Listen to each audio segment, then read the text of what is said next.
নমস্কার বন্ধুরা, ভতেশ্বর study centre চ্যানেলে তোমাদের স্বাগতম। আজকের ভিডিওটা প্রত্যেকের জন্য খুব ইম্পর্টেন্ট, ডাব্লিউবিএসএসসি এবং ডাব্লিউবিপিএসসির তরফ থেকে। তো ডাব্লিউবিএসএসসির গ্রুপ সি এবং গ্রুপ ডির 20 তারিখে রেজাল্ট প্রকাশিত হবে। এই ব্যাপারটা কতটা সত্যতা রয়েছে আজকের ভিডিওর মাধ্যমে সম্পূর্ণ ব্যাপারটা ক্লিয়ার করব। এবং তোমাদের ডাব্লিউবিপিএসসির নতুন নিয়োগ বিজ্ঞপ্তি 2026, যেখানে ক্লার্কশিপ, এমভিআই, আইডিও, মিসলেনিয়াসের নতুন ভ্যাকেন্সি কবে জারি হবে এবং ডাব্লিউবিপিএসসি ক্লার্কশিপের রেজাল্ট কত তারিখ প্রকাশিত হবে সেই ব্যাপারেও আপডেট থাকছে। ভিডিওটা প্রত্যেকের জন্য খুব ইম্পর্টেন্ট, অবশ্যই বলবো শেষ পর্যন্ত দেখবে। আর এরকমই গুরুত্বপূর্ণ ভিডিও পাওয়ার জন্য অবশ্যই চ্যানেলটিকে সাবস্ক্রাইব করে বেল আইকনটাকে অল করে রাখবে। তো দেখো, তোমাদের বলে রাখি, ডাব্লিউবিএসএসসি গ্রুপ সি এবং গ্রুপ ডির রেজাল্ট 20 তারিখ প্রকাশিত হবে। এটা কিন্তু অনেক জায়গায়, যাকে বলে অনেক জায়গায় কিন্তু এটা শুনতে পাচ্ছি এবং বিভিন্ন রকম বিভিন্ন মাধ্যমে আমরা সেটা শুনতে পাচ্ছি।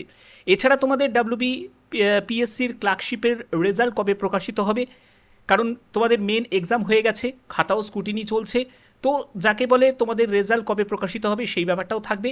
এছাড়া তোমাদের ডাব্লিউবিপিএসসির নতুন যে নোটিফিকেশান 2026-এ, যার ইন্ডিকেটিভ নোটিশ জারি করেছিল আইডিও, এমভিআই, ক্লার্কশিপ, মিসলেনিয়াসের, তো এর খবর কি, এর কবে তোমাদের ফর্ম ফিল আপ শুরু হবে, ফুল নোটিফিকেশান জারি হবে, সেই ব্যাপারটাও আপডেট থাকবে। তো ভিডিওটা প্রত্যেকের জন্য খুব ইম্পর্টেন্ট। ওকে, তো এক এক করে মেন টপিকগুলোতে আসছি। প্রথমে বলে রাখি, WBSSC group C group D, দেখো তোমাদের অ্যান্সার কি জারি হয়ে গেছে মানে এটা কিন্তু ভাবার কোনো জায়গা নেই যে তোমাদের রেজাল্টও খুব তাড়াতাড়ি প্রকাশিত হয়ে যাবে। রেজাল্ট অনেক জায়গায় খবর পাচ্ছি যে 20 তারিখ প্রকাশিত হবে, মানে এপ্রিল মাসের 20 তারিখে রেজাল্ট প্রকাশিত হয়ে যাবে। আজকে হচ্ছে 17 তারিখ, যে সময় আমি ভিডিওটা দিচ্ছি আজকে 17 তারিখ, কিন্তু তোমাদের রেজাল্ট 20 তারিখে কি আদৌ পসিবিলিটি রয়েছে প্রকাশিত হওয়ার? এটা কিন্তু পসিবিলিটি নেই। কেন বলছি নেই, তার কারণ রয়েছে। দেখো, প্রথম কথা হচ্ছে অনেক ক্যান্ডিডেট, টোটাল কত ক্যান্ডিডেট, প্রায় 16 লাখ মতো ক্যান্ডিডেট রয়েছে, ঠিক আছে? তো যদি অ্যাপ্রক্স যদি 16 লাখের মতো ক্যান্ডিডেট, তো সেক্ষেত্রে এত ক্যান্ডিডেট তাদেরকে তাদের একটা স্কোর কার্ড তৈরি করা, হ্যাঁ জানি যে তার মাঝে তোমাদের একটা স্কোর কার্ড রেডি হতে পারে, এই ব্যাপারে কিন্তু একটা খবর আসছে যে একটা স্কোর কার্ড রেডি করতে পারে, সেটা হয়তো তোমাদের যেহেতু সামনে ইলেকশন রয়েছে, তো ইলেকশনের আগে হয়তো সেটা একটা জারি করতে পারে, কিন্তু এই ব্যাপারেও কিন্তু পসিবিলিটি খুব কম দেখা যাচ্ছে। তো অ্যান্সার কি জারি হয়েছে মানেই কিন্তু যে রেজাল্টও তোমাদের 20 তারিখে প্রকাশিত হয়ে যাবে, সেটার কিন্তু কোনো জায়গা নেই।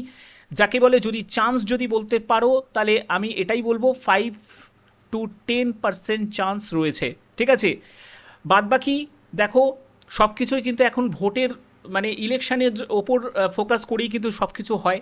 তো সেটা হতেই পারে, সে যদি কিছু বিকল্প যদি কিছু করে তো সেটা করতেই পারে, যে স্কোর কার্ড জারি করলো বা করলো, কিন্তু ফাইনালি যে রেজাল্ট প্রকাশিত করার, ঠিক আছে, সেটা কিন্তু তোমাদের সময় লাগবে, ঠিক আছে? তো সেই ব্যাপারটা কিন্তু তোমরা ধরে রাখো যে 20 তারিখে, মানে আমার মতামত অনুযায়ী তোমাদের বলছি, 20 তারিখে পসিবিলিটি খুব কম, যাকে বলে, ঠিক আছে, নেই বলতে পারো। এরপরেই তোমাদের যা তোমাদের বলেছিলাম যে জুলাই মাসের পরেও কিন্তু তোমাদের যেতে পারে, কারণ ইলেকশন মিটে গেলে এই ব্যাপারে হয়তো তোমাদের এতটাও মানে যে যে অ্যাক্টিভনেসটা তোমরা এতটাও দেখতে পাবে না, জুলাই মাসের পরের দিকেই যেতে পারে, ঠিক আছে? তোমাদের রেজাল্ট প্রকাশিত হয়ে যাবে এবং বাদবাকি প্রসেসগুলো শুরু হতে পারে। তো এই ব্যাপারে কিন্তু একটা পসিবিলিটি রয়েছে। আর যদি ইলেকশনের কথা মাথায় রেখে যদি কিছু একটা ব্যাপার যদি করে, যে স্কোর কার্ড অ্যাটলিস্ট জারি করা, সেটাও হয়তো করতে পারে, ঠিক আছে?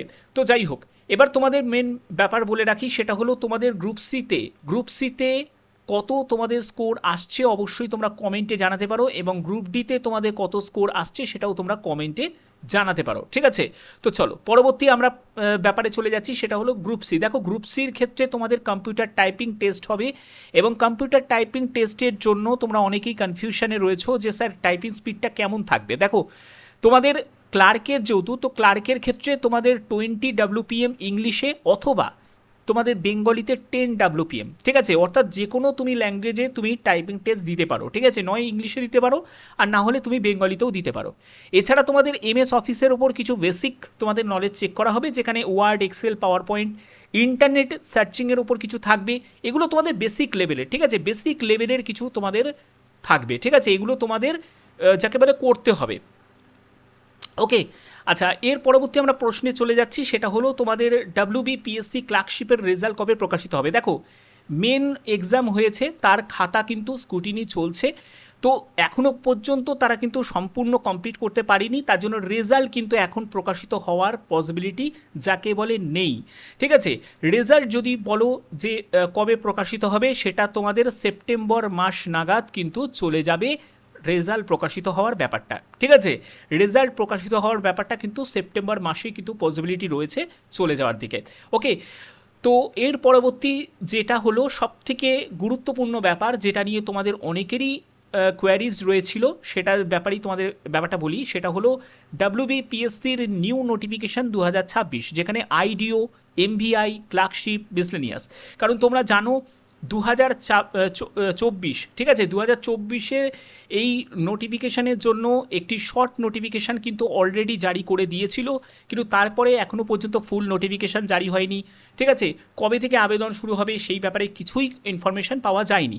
তবে একটা কথা বলে রাখি, সামনে যেহেতু রোস্টারে একটু সমস্যা রয়েছে, তার এই কারণের জন্য কিন্তু এই সব যে বিজ্ঞপ্তিগুলো, এগুলো কিন্তু এখন জারি হবে না, এগুলো জারি হতে কিন্তু সময় লাগবে। এবার কবে সময় লাগবে এটা তোমাদের বলে রাখি, যে ইলেকশানের পরে যদি পিএসসি চায় বা কোনো যদি ওপর মহল থেকে অর্ডার আসে, তাহলে কিন্তু ধাপে ধাপে সবকটার বিজ্ঞপ্তি কিন্তু জারি হবে। এবার হতেই পারে প্রথমে আইডিও বেরোলো, তারপরে এমবিআই বেরোলো, ক্লার্কশিপ বেরোলো, মিসলেনিয়াস বেরোলো, এরকম। কিন্তু এদের কিন্তু সবই কিন্তু তোমরা দেখতে পারো যে অফিসিয়াল সাইটে রয়েছে, শর্ট নোটিফিকেশান কিন্তু অলরেডি জারি করে দিয়েছে।